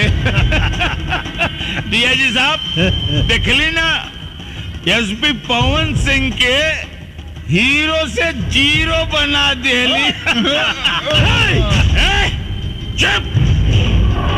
अरे साला तोर गर्मी तो हम ठंडा करब हम। तू चिंता मत कर, कल जब तू कोर्ट से छुटबे ना तो जेल में ना पहुंचबे। जवन जनता तोरा के भगवान मानत रहल ना, वह जनता तोरी जान के दुश्मन बनी। हे एसपी, अब तोर मौत भीड़ में होगी, भीड़ में। जानता रे काहे से कि वो भीड़ में हमरा अपना आदमी रहेंगे, जवन तोरा काम तमाम करी है। चली डीआईजी साहब, चली रहुआ, चली डीआईजी साहब। ये वर्दी के कलंकित मत करी, नहीं तो पुलिस और दलाल में कोनो अंतर ना रह जाए। साला देशद्रोही। दरोगा जी सर, ड्यूटी मुस्तैदी से होवे के चाहिए। हाँ। और कोनो कीमत पर दरवाजा ना खोले के चाहिए, बुझला? हाँ।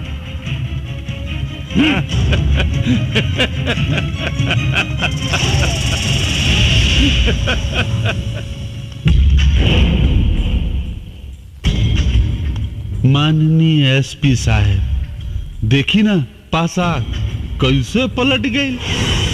अभी कुछ देर में विक्रम बाबू आ रहे हैं।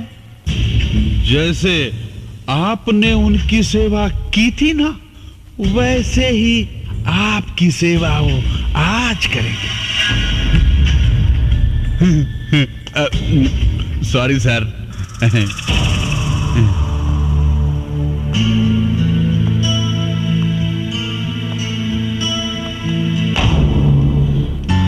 साहब,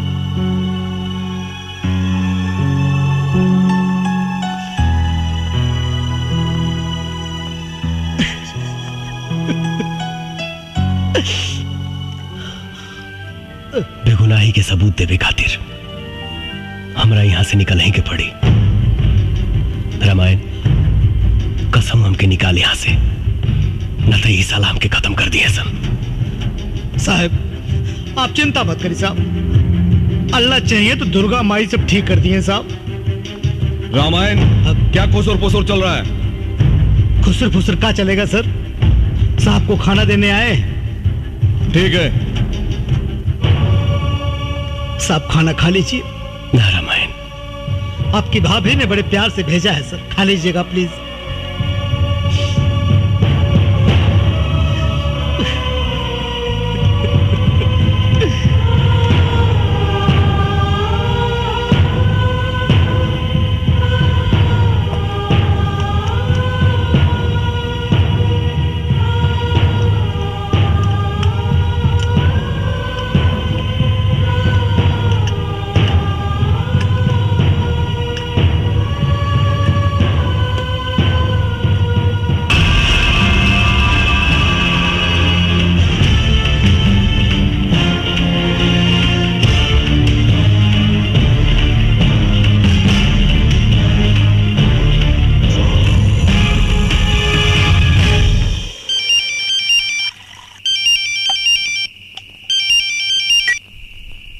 हाँ बेटा विक्रम, अरे एसपी मर आ गई का? अरे मार मार के सारे का हाथ गोड़ तोड़ दी है, छोड़ी है मत। अरे क्या मारी बाबूजी? अरे केकरा के मारी? उस साला एसपी तो ताला तोड़ के भागिल बा। भाग गई? हाँ बाबूजी। अरे पीछा कर सारे के, गोली मार दे, बचे के ना चाही। हम अब यहाँ होता नहीं, हम अब यहाँ होता नहीं। हाँ